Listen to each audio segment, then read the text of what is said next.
Assalamualaikum warahmatullahi wabarakatuh. Waalaikumsalam warahmatullahi wabarakatuh. Alhamdulillahilladzi allafa baina qulubina wa asbahna bi ni'matihi ikhwana. Asyhadu an la ilaha illallah wahdahu la syarikalah wa asyhadu anna Muhammadan abduhu wa rasuluh la nabiyya ba'dah. Allahumma shalli wa sallim ala sayyidina wa habibina wa maulana Muhammad wa ala alihi wa sahbihi ajma'in. Allahumma la sahla illa ma ja'altahu sahla wa anta taj'alul hasna idza syi'ta sahla. Allahumma anfa'na bima 'allamtana wa 'allimna ma yanfa'una wa zidna ilma. Amma ba'du. Para ayah bunda, wali murid SDIT Salsabila yang senantiasa dirahmati oleh Allah Ta'ala, juga para segenap Dewan Guru, Ustadz Ustadz sekalian yang saya hormati. Alhamdulillah kita bisa bersilaturahim pada pagi yang cerah ini. Kita akan membahas persoalan yang penting yang menjadi tanggung jawab kita masing-masing, yaitu tentang fikih rumah tangga. Ada 3 poin utama yang kita bahas tentang tujuan perkawinan, hak dan kewajiban suami istri, serta hukum pengasuhan atau pendidikan anak dalam Islam. Kalau bahasa Arabnya fikih keluarga atau fikih rumah tangga itu disebut ahkam al-ahwal asyakhsiyah, yang menurut Syekh dalam bukunya Usul Fikih ya, Abdul Wahab Khalaf itu menyebutkan ada di dalam Al-Quran itu sekitar 70 ayat yang berbicara tentang al-ahwal asyakhsiyah. Ini menunjukkan bahwa persoalan keluarga atau rumah tangga ini penting sekali. Berikutnya tentang definisi pernikahan, saya ambil dari Undang-Undang Nomor 1 tahun 1974. Undang-undang ini cukup lama ya, dan sampai sekarang belum ada revisinya secara signifikan. Hanya revisi yang ada, revisi itu hanya pasal tentang usia pernikahan bagi perempuan. Kalau sebelumnya 16 tahun, kalau sekarang dirubah menjadi 19, batas minimal usia mempelai perempuan. Adapun yang lain-lain ini masih relevan ya, dianggap relevan sehingga tidak ada revisi. Kalau merujuk pada undang-undang ini, bahwa perkawinan ialah ikatan lahir batin antara seorang pria dengan seorang wanita sebagai suami istri dengan tujuan membentuk keluarga atau rumah tangga yang bahagia dan kekal berdasarkan ketuhanan yang Maha Esa. Jadi sengaja definisi ini saya kasih warna-warni ya. Ada 4 poin di sini. Bahwa perkawinan ialah merupakan ikatan lahir batin. Ketika suami menyampaikan ikrar akad akad nikah, maka dia telah mendedikasikan dirinya untuk mengikat secara lahir batin dengan istrinya. Bukan hanya sekedar lahir, tetapi batinnya juga yang sebelumnya tidak ada ikatan apa-apa. Maka dengan ikatan perkawinan Allah mengikat kedua orang ini dengan ikatan lahir batin dunia akhirat ya, bukan hanya pernikahan secara sementara di dunia, tetapi sampai di akhirat insya Allah. Antara seorang pria dengan seorang wanita. Jadi pernikahan itu sah itu kalau laki-laki dan perempuan ini sekaligus menolak paham LGBT itu. Kalau ada fenomena LGBT berarti ini bertentangan dengan undang-undang perkawinan. Jadi harus diperjelas status jenis kelaminnya, betul-betul laki-laki dan betul-betul perempuan. Karena sekarang zamannya sudah kebolak-balik ya. Kadang ada beberapa kasus yang asalnya saat lahir itu berjenis kelamin perempuan terus berubah jadi laki-laki, dan begitu pula ada yang laki-laki berubah jadi perempuan, sehingga ketika mereka ini statusnya berbalik dalam rumah tangga, itu yang hamil ayahnya padahal hasilnya dia perempuan. Itu ada kasus seperti itu sekarang ini ya, namanya tanda-tanda akhir zaman ini ya. Jadi harus clear seorang pria dengan seorang wanita. Sebagai suami istri, apa tujuannya?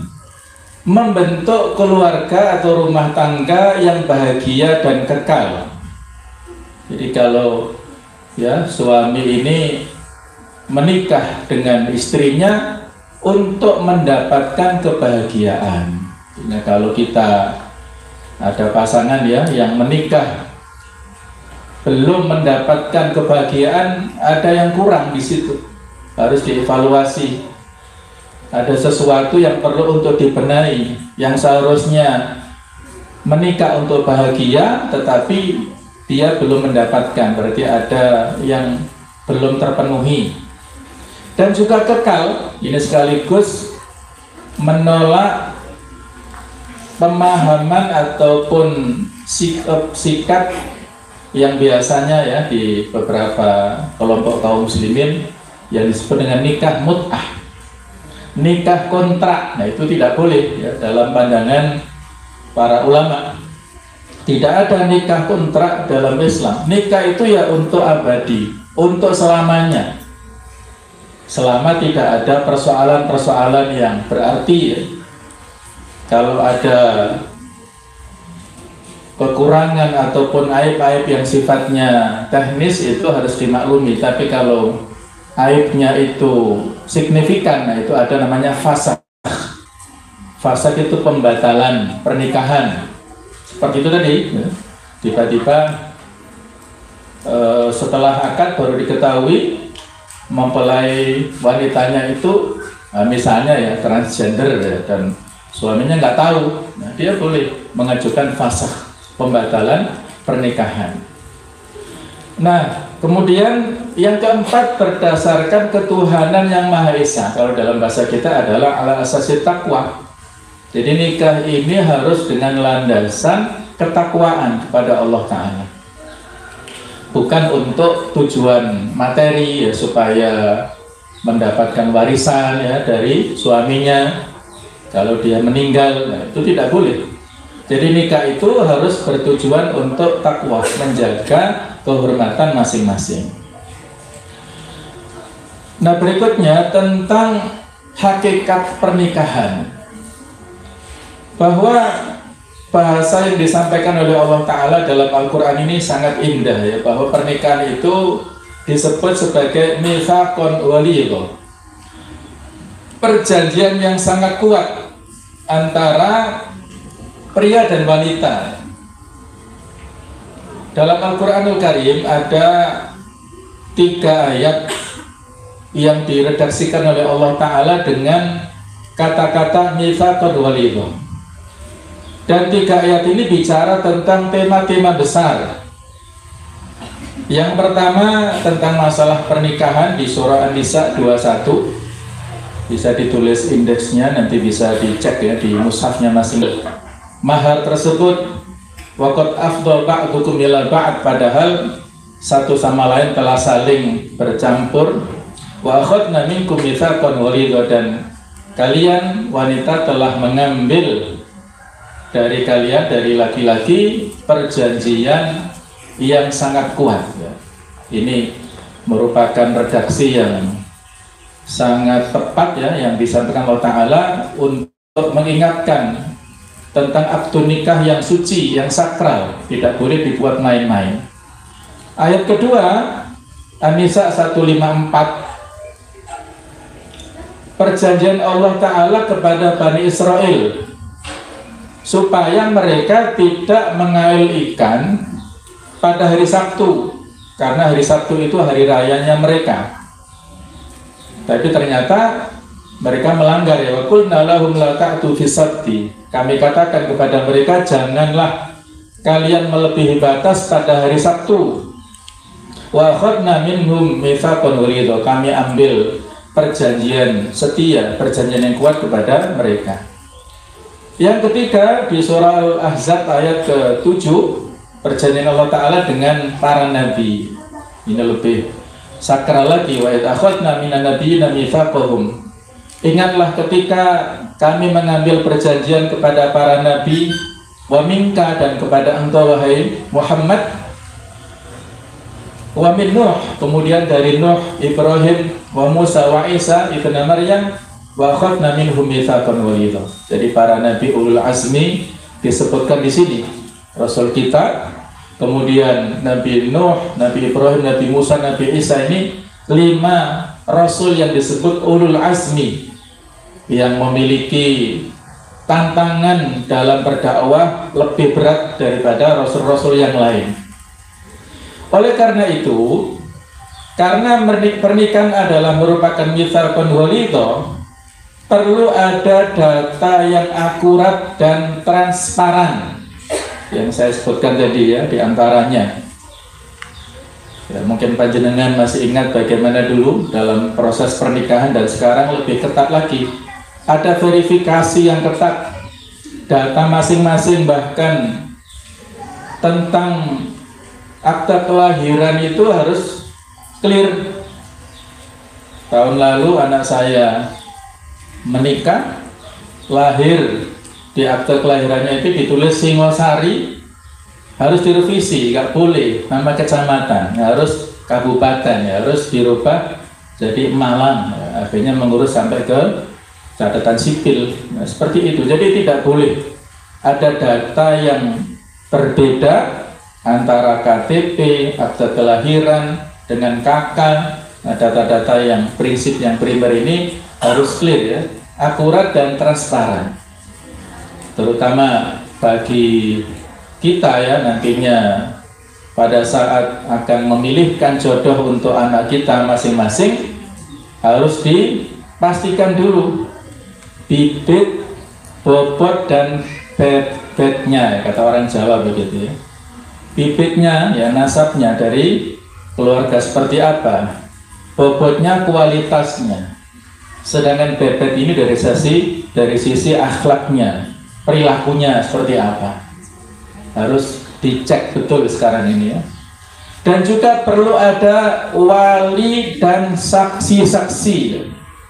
Ada pembahasan yang rinci di sini. Untuk wali itu ada urutan-urutannya. Yang utama, ya, ayahnya sendiri, ayah kandung. Tidak boleh ayah angkat. Ada banyak kasus. Sebenarnya anak ini anak angkat, tapi karena sampai dewasa tidak dikasih tahu, akhirnya ia sampai pada proses pernikahan yang menikahkan, ya, ayah angkatnya itu tanpa diketahui oleh anak angkatnya ini. Ini kan musibah, ya. Ini satu. Yang kedua, ngapunten, ya, saya bicara agak belak-belakan sedikit karena ini ilmu. Kalau misalnya anak wanita ini, ya, pada saat proses hubungan jima dulu belum diikat dengan pernikahan, hamil di luar nikah lah, gitu, ya, maka pada saat anak ini lahir, ya, dan kebetulan perempuan terus sampai dewasa dan dia mau menikah, maka ayah, walaupun dia ayah biologis dari anak ini, tapi saat jima dulu dengan istrinya itu sebelum diikat dengan akad nikah yang sahih, maka status anak ini tidak bisa dinikahkan oleh ayahnya, harus diwakilkan kepada hakim. Hakim siapa? Hakim itu wakilnya adalah KUA ya, jadi kepala KUA ataupun yang diberikan mandat oleh KUA yang minimal mudin dia sebagai kasih kisra di setiap desa ya. Jadi tidak bisa ayahnya sendiri, hati-hati. Jadi tidak harus disampaikan ya, nggak perlu disampaikan vulgar pengumuman enggak, tapi kan kadang-kadang sudah menjadi peristiwa yang biasa di masyarakat ya. Ayahnya datang dan minta kepada Pak Naib untuk mewakili menjadi wali itu biasa. Ya alasan apalah silakan, nggak harus disampaikan vulgar, jangan. Aib itu tidak boleh disampaikan kepada masyarakat. Kalau ada masalah panjenengan itu harus ditutup, tidak boleh disampaikan untuk konsumsi umum. Ya mungkin alasan saya nervous misalnya ya, saya grogi, saya nggak kuat menahan perasaan misalnya, alasan banyak lah. Wakilkan kepada Pak Naib untuk menikahkan putri panjenengan. Ini penting ya, supaya apa? Status nikahnya clear dan tidak menjadi, ini kan akhirnya kalau dinikahkan oleh tadi ayah angkat ataupun oleh ayah yang statusnya tadi ya seperti hamil di luar nikah, itu nanti statusnya kalau yang menikahkan adalah ayah-ayah tersebut, maka pasca pernikahan kasihan anak-anak kita ini, anak kita dan mantu kita kasihan. Setiap hari hubungannya bisa tidak legal masing-masing ini. Nah, itu ya, mohon jadi perhatian hal yang sepertinya sepele tapi menjadi malapetaka ya untuk anak-anak kita, kasihan. Kemudian ada sighah ta'liq. Dalam talak ini sudah menjadi prosedur dalam pernikahan kita, tercatat di buku nikah. Bisa dibaca secara langsung ya oleh mempelai laki-laki, tapi kalau tidak dibaca secara langsung batal akad juga nggak masalah, tergantung permintaan dari keluarga mempelai putri. Terserah, ini teknis. Jadi sighah ta'liq itu adalah redaksi penangguhan. Jika saya sebagai suami misalnya meninggalkan istri pada waktu selama 3 bulan misalnya, saya nggak hafal ya redaksi, panjenengan bisa melihat di buku nikah panjenengan masing-masing, dan saya tidak memberi nafkah kepada istri saya selama sekian bulan, dan saya mengajukan gugat cerai ke pengadilan agama dengan memberikan iwat itu uang pengganti sebanyak 10.000, maka jatuhlah 1 kali talak kepada istri saya. Nah, seperti itu kurang lebih sighah ta'liqnya. Hati-hati juga. Jadi sighah ta'liq ini adalah redaksi penangguhan yang kalau itu terjadi maka otomatis ada khulu'. Khulu' itu adalah gugatan cerai dari pihak istri. Nah, kemudian poin berikutnya, konsekuensinya perlu ada publikasi agar tidak muncul fitnah.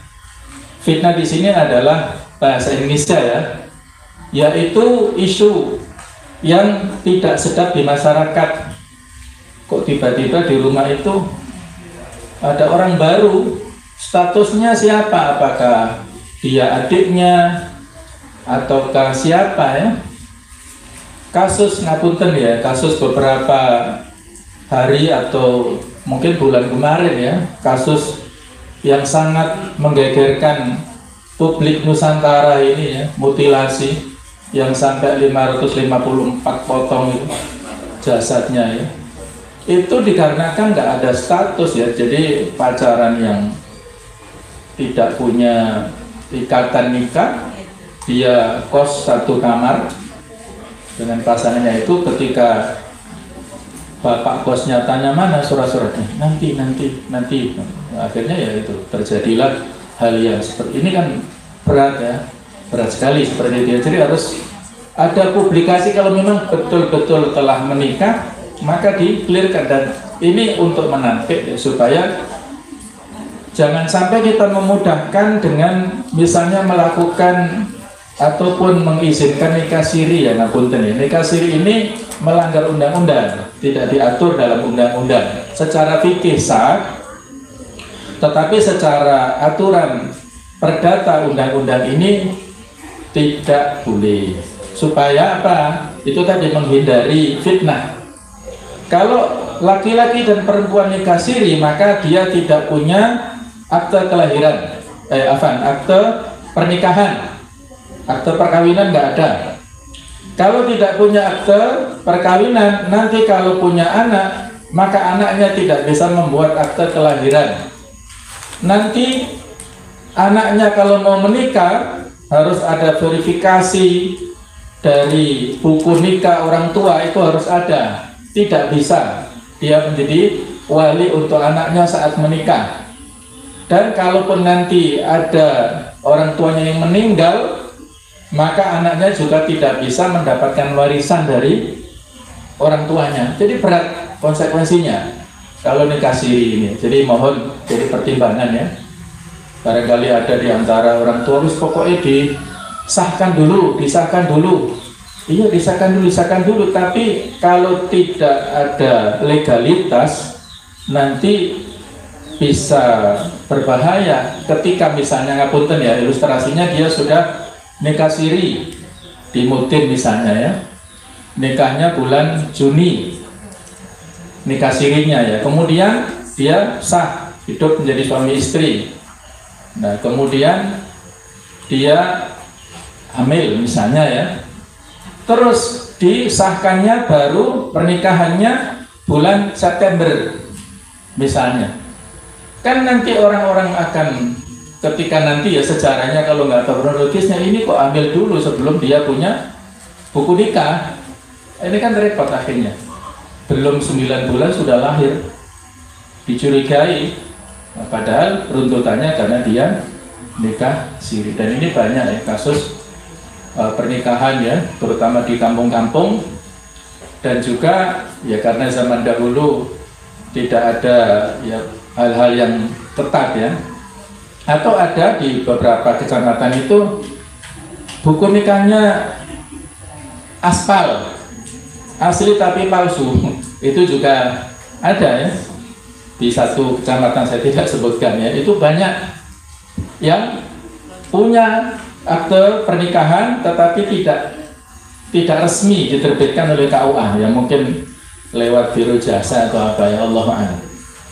Kemudian yang juga penting ya, tidak boleh main-main dengan pernikahan. Hati-hati. Salah satu jidduhunna jiddun wa hasluhunna jiddun. Ada 3 hal, 3 kata yang sakral, yang kalau dikatakan dengan serius konsekuensinya serius, kalau dikatakan secara bergurau konsekuensinya menjadi serius. Apa itu? 3 kata ini. Yang pertama nikah. Jadi terus si A bilang kepada saya jadikan istri. Terus dia bilang si B ini, iya saya setuju. Itu sudah jadi ijab kabul. Ayo, itu sudah ijab dari calon mempelai laki-laki, wali dari mempelai perempuan. Hati-hati. Ya, atau ada walimah, nah, itu sudah omong sudah hati-hati. Makanya hati-hati dengan omongan nikah. Yang kedua adalah at-thalaq. Talak ini juga sakral. Hati-hati dengan kata talak dan sejenisnya. Talak, cerai, pisah. Kalau orang Jawa bilang pegat. Nah hati-hati.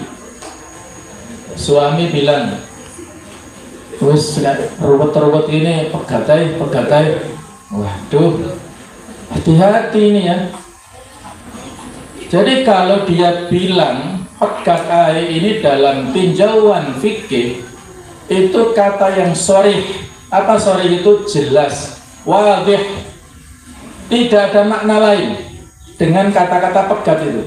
Nggak ada makna lain. Kalau pulanglah kamu ke orang tuamu, itu masih kinayah ya, masih majas.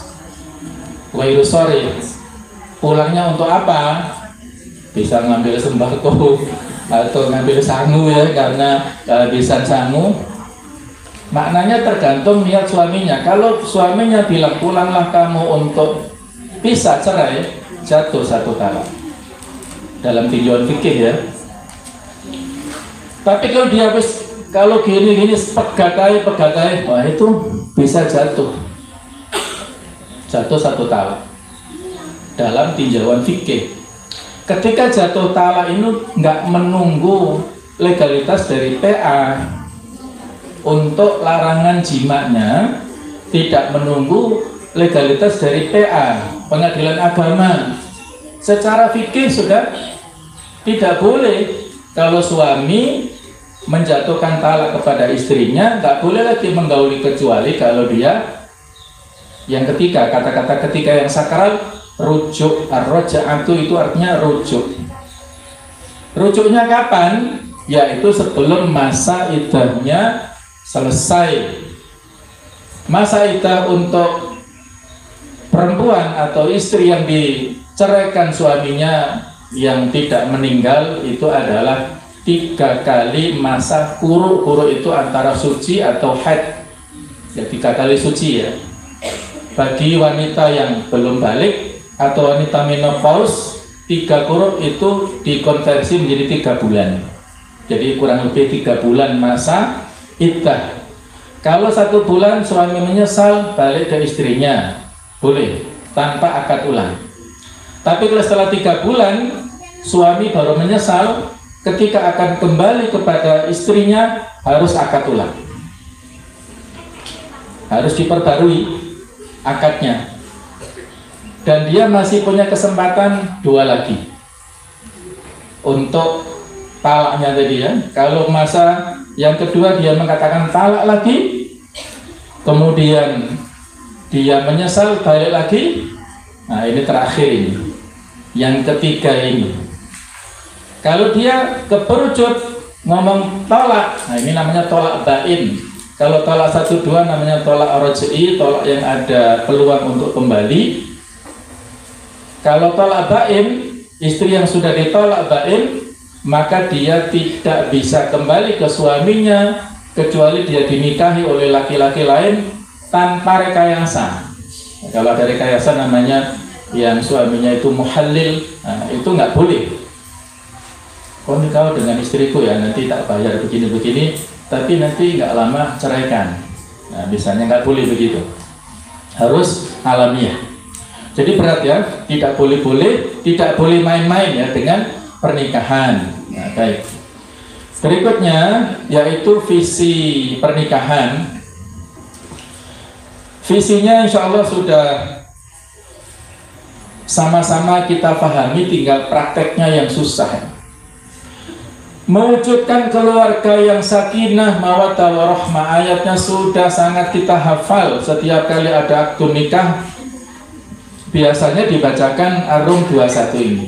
Wa min ayatihi an khalaqa lakum min anfusikum azwaja litaskunu ilaiha wa ja'ala bainakum mawaddatan wa rahmah inna fi dzalika la ayatil liqaumin yatafakkarun. Jadi inilah visi pernikahan supaya kita mendapatkan sakinah. Apa makna sakinah itu? Ketenangan, kenyamanan, ketentraman. Kemudian mawaddah itu adalah rahmah, kasih sayang. Kemudian rahmah, kasih sayang. Inilah jamaah sekalian yang perlu untuk ditata kembali. Visi rumah tangga kita sudah lama menikah tapi tidak punya visinya kemana, ini harus bicarakan ulang, sehingga kalau diringkas itu baiti jannati, rumahku surgaku ya. Itulah tagline-nya lah. Ibarat kita punya lembaga pendidikan ya, punya moto, punya semboyan, kita juga punya moto dalam rumah tangga, yaitu rumahku surgaku. Artinya rumahku surgaku ini bukan hanya soal fasilitas ya, bukan identik dengan besar ya, Kebetulan gambar yang saya cuplik, gambarnya bagus ya, sebagai doa untuk panjenengan semua ya, mudah-mudahan punya rumah seperti ini. Nah, amin ya. Malaikat banyak lewat mengaminkan ya. Insyaallah, amin. Jadi bukan semata-mata fisiknya makrom-makrom, fasilitasnya mewah, pendapatan per bulan unlimited, bukan hanya itu. Karena banyak orang-orang yang secara materi tidak kurang-kurang, rumah tangganya kacau balau juga banyak. Dan sebaliknya, jika rumah tangga mereka sederhana juga bagus-bagus saja ya. Rumah tangga Rasulullah itu rumahnya sangat-sangat sederhana. Banyak ya di miniatur, kira-kira gambaran ilustrasi rumah Rasulullah itu seperti apa, itu sangat-sangat sederhana. Tapi buktinya penghuni rumahnya happy semuanya ya. Jadi nggak ada kaitan secara signifikan ya, secara langsung, walaupun ada hadis ya tentang indikator-indikator kebahagiaan ya, tergantung kita dalam mengelolanya. Kadang rumah sempit tapi hati kita lapang, santai-santai saja. Rumahnya besar tapi hatinya sempit, ya menjadi sempit. Nah, ini visi pernikahan yang panjang ya bicaranya. Sedangkan misi, paling tidak ada 3 misi dalam pernikahan. Yang pertama, misi pelayanan, saling ta'awun, tolong-menolong antara suami istri dalam melayani segala bidang kehidupan, termasuk ngapunten ya, tentang masalah seksual. Ini nafkah batin ya. Jadi sepertinya remeh, tetapi ada pasangan dalam rumah tangga tertentu yang menjadi persoalan yang rumit masalah ini. Jadi masalah biologis, kebutuhan biologis ini harus dipikirkan betul-betul, jangan hanya pada saat awal-awal pernikahan, tapi juga di pertengahan, bahkan sudah usia-usia yang lanjut itu harus ditata sedemikian rupa tentang masalah ini ya. Termasuk ngapunten dalam hal kepuasan ya, ada kasus-kasus yang hanya untuk kepentingan dirinya sendiri, setelah puas sudah ditinggalkan istrinya.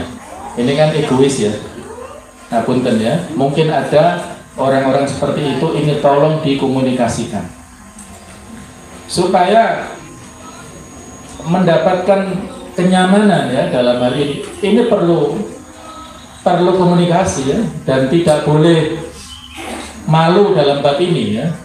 Ini masalah yang sensitif. Yang kedua, misi pengayoman, saling melindungi dan mengayomi antar suami istri.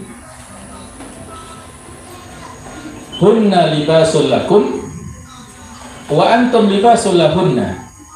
Para istri itu adalah pakaian untuk suami, dan suami adalah pakaian untuk istrinya. Fungsi pakaian adalah diantaranya saling memberikan perlindungan ya. Kita pakai baju di terik matahari supaya kulit kita terlindungi, tidak menjadi hitam ya, tidak pecah-pecah. Pokoknya terlindungi ya. Kita saat dingin pakai jaket supaya tidak kedinginan. Fungsi suami dan istri seperti itu, saling memberikan rasa nyaman, kenyamanan.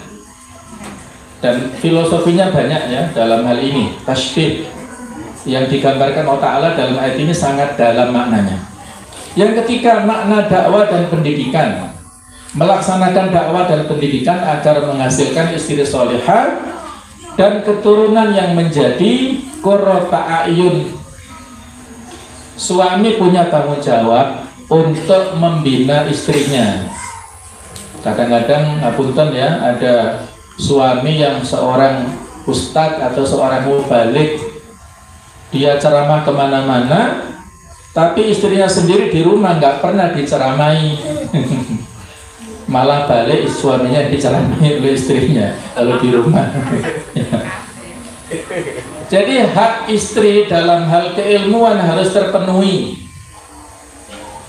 Ya tidak harus formal ya, nggak seperti menceramai jamaah pengajian ya seperti ini dengan ceramah ke istri kan beda ya, beda bahasanya. Tapi istri punya hak untuk menjadi wanita yang solihah. Contohnya Aisyah radhiyallahu anha. Beliau sebagai referensi sahabat. Mengapa Nabi menikahi Aisyah saat masih kecil? Ketika di Mekah itu Aisyah belum balik, kemudian ketika di Madinah sudah balik. Itu supaya masa hidupnya Aisyah sepeninggal Rasul itu panjang. Aisyah ketika ditinggal Rasul wafat itu baru usia 18 tahun. Baru, kalau sekarang lulus SMA ya. Tapi sudah menjadi faqihah atau ahli fikih. Kalau sahabat tanya tentang masalah, terutama sahabiah tanya tentang masalah rumah tangga yang pernak-pernik yang itu kan orang lain nggak tahu ya, kehidupan pribadi kamar Rasulullah seperti apa, kehidupan secara privasi Rasul bagaimana, itu yang tahu Aisyah. Itulah fungsi kenapa beliau dinikahi Rasul pada usia yang sangat-sangat belia. Nah, itu setiap pernikahan Nabi ada latar belakang sejarah syar'inya. Nah, adapun tujuan pernikahan diantaranya menghalalkan pergaulan, menghindari fitnah, menghindari perzinahan. Ya, 1, 2, 3 ini penting untuk era sekarang ya. Walaupun kita tidak harus terburu-buru menikahkan anak-anak kita pada usia-usia yang layak untuk nikah dini nggak harus. Tetapi kalau anak-anak kita usia sudah matang secara biologis, misalnya sudah selesai pendidikan S1 paling tidak, itu harus dipikirkan betul tanggung jawab orang tua untuk bagaimana mengkondisikan anak-anaknya supaya tidak terprovokasi atau terpengaruh oleh masalah pergaulan ini ya. Harus diamati betul ya. Jadi ini panjang pembahasannya. Kemudian keempat, menghasilkan keturunan yang soleh dari ayah atau suami yang soleh, istri yang solehah, insya Allah anaknya juga soleh-solehah. Yang kelima, ada silaturahim antar dua keluarga besar suami istri. Jadi pernikahan bukan hanya bertemunya mempelai laki-laki dan wanita, tetapi ada bertemunya keluarga besar dalam proses silaturahim, ada sinergi di situ. Yang keenam, dakwah kepada anak istri dan keluarga besar memiliki nilai strategis yang tinggi, saling menghidupkan syiar-syiar keislaman. Yang ketujuh yaitu sodakoh. Tiada hari tanpa sodakoh. Memberi minum anjing kehausan saja sudah besar pahalanya, apalagi memberi minum kepada anak dan istri kita. Poin ke-6 saya tambahkan ini ya, contoh bagaimana pernikahan yang berlatar belakang dakwah yang betul-betul barokah, yaitu pernikahan Rasulullah SAW dengan Ummul Mukminin yang bernama Juwairiyah binti Harith bin Abi Dirar. Juwairiyah ini anak tokoh dari Bani Mustalik. Jadi setelah peperangan ya, Bani Mustalik ini Juwairiyah itu ditawan oleh kaum muslimin. Kalau ditawan itu kan menjadi budak statusnya. Maka oleh seorang sahabat seharusnya dia itu jatah dari seorang sahabat yang paling tampan. Mungkin panjenengan belum tahu ya, ada sahabat yang paling tampan di antara yang lain. Namanya Dihyah Al-Kalbi.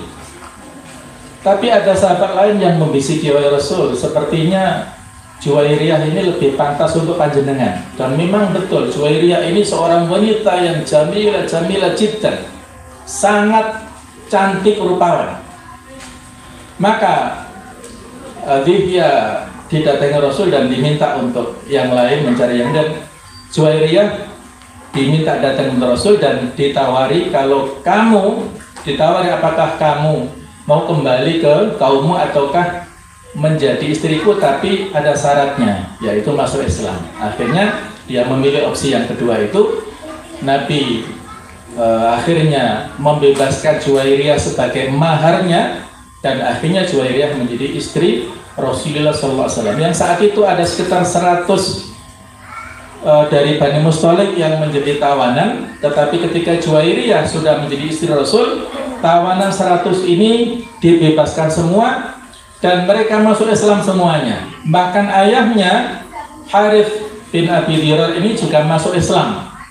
Jadi ini pernikahan yang fenomenal. Beliau menikah dengan putri tokohnya menjadi muslim dan satu kabilah itu menjadi muslim. Itulah pernikahan karena landasan dakwah. Kemudian sedekah jemaah sekalian. Ada hadis yang bunyinya begini, dinarun anfaqtahu fi sabilillah. Kalau kamu punya 1 dinar yang kamu infakkan di jalan Allah untuk membangun rumah sakit, membangun pesantren atau membangun apapun ya untuk kepentingan orang umum. Wa dinarun anfaqtahu fi raqabah. 1 dinar misalnya kamu bebaskan 1 budak. Wa dinarun tasaddaqtahu bihi 'ala miskin. Kalau kamu punya 1 dinar lain, kamu sedekahkan ke orang miskin. Wa dinarun anfaqtahu 'ala ahlik. Dan 1 dinar yang lain kamu berikan, kamu belanjakan untuk keperluan keluarga. Kata Rasulullah, a'dhamuha ajran alladhi anfaqtahu ala ahlika. Yang paling besar pahalanya itu adalah yang kamu berikan untuk keluarga. Hadis sahih riwayat Muslim. Jadi kalau kita punya 1 dinar, apakah untuk fisabilillah membangun fasilitas umum, apakah untuk kita berikan sedekah ke masjid, ke fakir miskin, ke anak yatim, ataukah keperluan keluarga yang membutuhkan ini ya, bukan keluarga yang sudah berkecukupan. Yang prioritas itu adalah untuk keluarga. Jadi jangan eman-eman, ini para bapak-bapak ini, jangan medit-medit dengan istrinya, dengan keluarganya, dengan anak-anaknya. Apalagi untuk biaya pendidikan. Nah, jadi jangan sampai menelantarkan biaya pendidikan anak-anak kita. Apakah pendidikan formal, non formal, ataukah di pesantren. Apa yang kita alokasikan seberapapun biaya untuk anak-anak kita itu lebih utama daripada infak yang lain-lainnya. Nah itu ya hadisnya sahih riwayat Muslim. Satu saat ada seorang ibu-ibu yang miskin membawa 2 orang anaknya mengetuk rumah Aisyah radhiyallahu anha. Wahai Ummul Mukminin, adakah sesuatu yang bisa kami nikmati? Kami sudah lapar. Maka kata Aisyah, dicari-cari ya, di rumahnya nggak ada kecuali 3 butir kurma. Subhanallah ya. Ummul Mukminin Aisyah, istri Rasulullah, tidak ada makanan di rumahnya kecuali 3 butir kurma, dikasihkan semuanya ke ibu-ibu ini. Akhirnya ibu ini membagi 1 kurma untuk putrinya anaknya ini, yang 1 untuk ini, 1 siap-siap mau dimakan, tapi dasar anak-anak sudah lapar ya, habis, minta lagi ke ibunya. Ibunya nggak punya lain, maka membagi kurma yang 1 ini, separuh untuk ini. Aisyah heran dengan pemandangan seperti itu, maka lapor kepada Rasulullah SAW. Kata Rasulullah, wahai Aisyah, innallaha adkhalaha biha al-jannah. Ya wahai Aisyah, sesungguhnya Allah Ta'ala nanti akan memasukkan wanita ini ke surganya disebabkan dia memberi kepada anak-anaknya tadi hanya dengan separuh kurma gitu ya, dan dia dijauhkan dari neraka. Coba kita renungkan ya, dia mendapat rezeki dari Aisyah, dibagi ke anaknya ini kepada anaknya, bahkan dia sendiri nggak makan. Separuh kurma untuk ini dan separuh kurma untuk ini lagi. Maka dengan sedekah wanita inilah kepada anak-anaknya, Allah mengganjar, mengharuskan dia masuk surga dan menjauhkan dia dari neraka. Nah, panjenengan kan saya yakin ya, masuk tego ngasih anaknya satu kurma saja ya. Pastilah lebih ya, panjenengan sudah ngasih nasi, sudah ngasih bubur, sudah ngasih macam-macam ya. Insya Allah apa yang panjenengan kasih ke anak-anak itu hisab di akhirat sangat banyak sekali, sudah tertulis pahalanya di akhirat dengan landasan ikhlas ya. Semuanya harus ikhlas. Bapak ikhlas mencari nafkah, ibu mendampingi di rumah juga ikhlas, semuanya landasannya adalah keikhlasan. Berikutnya tentang 3 macam hak suami istri dalam perkawinan. Menurut saya Sabik ada hak istri atas suami, kemudian hak suami atas istri, dan juga ada hak bersama antara keduanya. Hak istri atas suami ada yang sifatnya materi dan non materi. Nah, kalau yang materi ini istri berhak untuk menerima mahar. Wa atun nisa asaduqatihinna nihla, berikanlah kepada para istri itu maharnya untuk mereka itu diberi dengan penuh kerelaannya. Jadi mahar ini tidak harus mahal, tetapi ya sebaiknya sebagai penghormatan ya kepada istri, maka maharnya yang pantas lah, jangan mahar yang pas-pasan. Jadi itu adalah hak istri dan tidak boleh dijual kecuali darurat. Nah, itu adalah kenang-kenangan ya dari suaminya. Dan kalau bisa emas ya, karena emas ini kan harganya semakin waktu semakin mahal ya. Jadi inflasi emas ini luar biasa. Jadi kalau bisa dengan mahar emas dan yang lain-lainnya. Kemudian hak atas nafkah, kemudian hak atas tempat kediaman. Sedangkan non materi yaitu mempergauli istri dengan baik, wa asyruhunna bil ma'ruf. Kemudian suami menjaga dan memelihara istri, berlaku adil terhadap istri-istrinya. Nah, insya Allah sudah sama-sama kita fahami ya ayat-ayat ini dan pergaulan seperti ini. Kemudian ada hak suami atas istrinya. Jadi suami ya atas istri, ketaatan dan kepatuhan pada suami. Ayat 34 ya. Yang mana ini ada ayat ar-rijalu qawwamuna 'alan nisa. Laki-laki pemimpin atas wanita. Yang di latar belakangnya saat itu ada seorang istri yang datang kepada Rasulullah dan mengatakan kepada Rasulullah, saya dipukul, ditampar oleh suami saya. Maka Nabi spontan ya sebelum turun wahyu mengatakan, qisaslah suamimu, pukul balik gitu ya. Maka Allah langsung menurunkan ayat ini, dan di situ ada suaminya namanya Sa'ad bin Rabi, orang kaya di Madinah. Maka di situ ada masalah nusus ya, laki perempuan istri yang ada indikasi membangkang, wallati takhafuna nusyuzahunna fa'idhuhunna wahjuruhunna fil madhaji, kemudian wadribuhunna. Jadi kalau istri yang membangkang, maka ada 3 tahapan: memberi nasihat, kemudian pisah ranjang, dan pukul dengan pukulan yang tidak membahayakan. Nah, rupanya inilah wahyu turun untuk menolak ijtihad Rasul. Nah, maka Nabi mengatakan aradna amran wa aradallahu amran akhar, kita menginginkan satu keputusan, Allah memilih keputusan yang lain, dan keputusan Allah yang lebih tepat. Ini menunjukkan Nabi juga manusia biasa ya, kadang-kadang beristihad salah dan Allah meluruskan dengan wahyunya. Jadi kalau wanita yang tidak taat kepada suami boleh, dan akhirnya namanya perempuan ini adalah Habibah binti Zaid, akhirnya pulang berdamai dengan suaminya ini. Kemudian mengurus dan mengatur rumah tangga serta menjaga diri dan harta suaminya ya. Jadi intinya untuk laki-laki itu adalah menjadi pemimpin, untuk wanita harus taat kepada suaminya. Ada cerita bagus ya, namanya seorang sahabiah Asma binti Umais. Beliau ini istri Ja'far bin Abi Thalib, wanita yang sangat taat, sampai pernah Fatimah disuruh untuk semacam studi tanding ya, ataupun studi tiru lah kepada Asma binti Umays, karena Asma binti Umays ini informasinya termasuk nanti wanita penduduk surga. Maka Fatimah datang dan belajar, apa sih kira-kira kelebihan panjenengan ini, sampai informasinya begini-begini ya.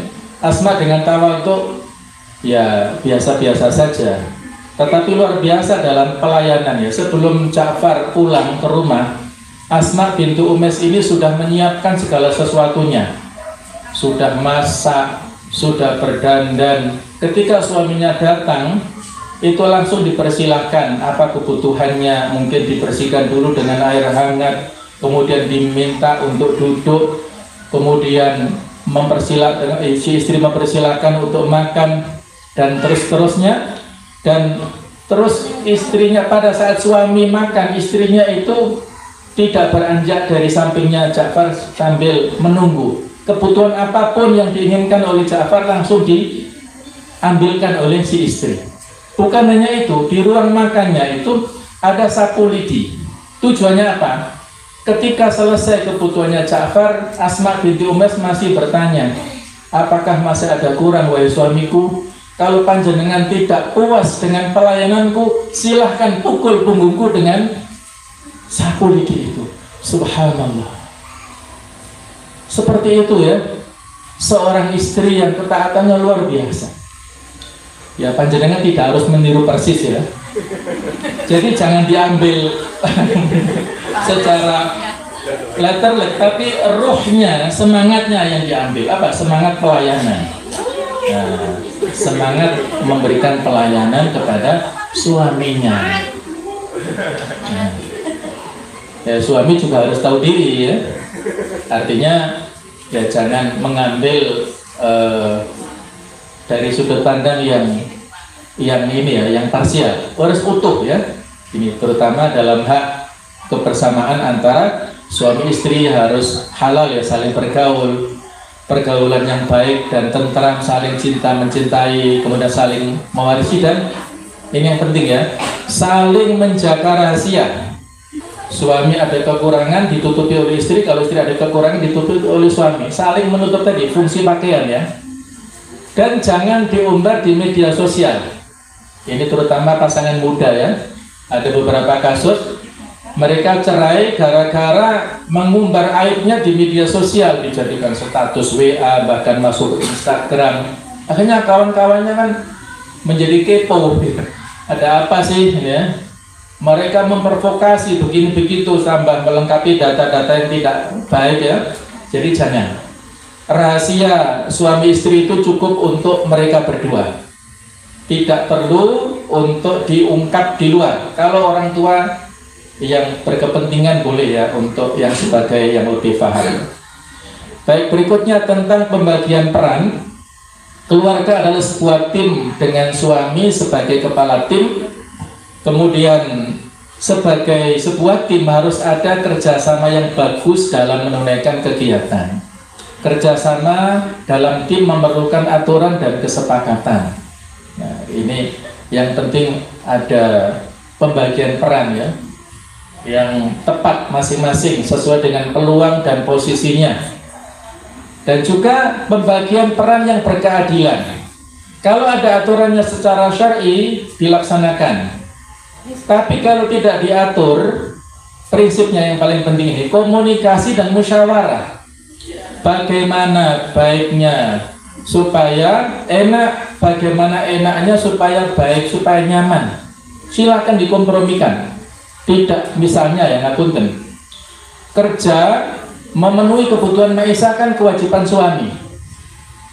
Tapi kadang-kadang peluang kerja itu formasinya untuk wanita, misalnya ya.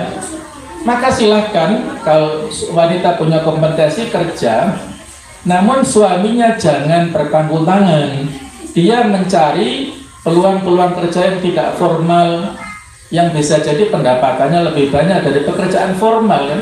Karena yang namanya pendapatan bukan dari gaji saja. Pendapatan rezeki itu dari manapun banyak.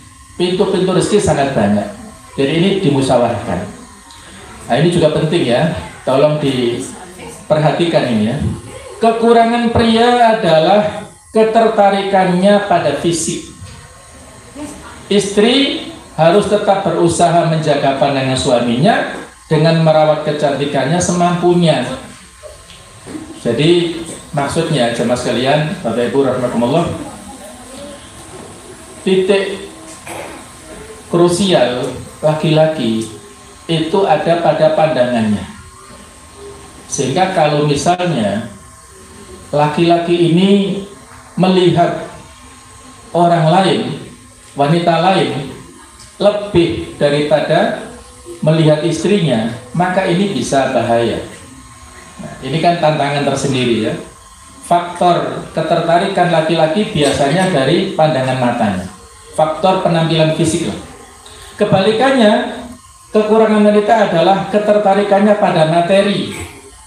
Maka oleh karena itu suami harus tetap berusaha memperhatikan keinginan istrinya selama mampu dan tidak berlebihan.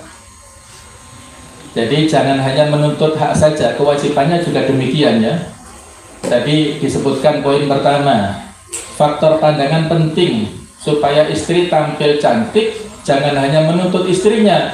Bagaimana upaya suami untuk menjadikan istrinya selalu dalam keadaan cantik? Harus ada modalnya kan ya, harus ada biayanya, harus ada fasilitasnya. Jadi jangan hanya menuntut istrinya cantik saja, suami harus memberikan fasilitas semampunya, jangan menuntut yang berlebihan ya.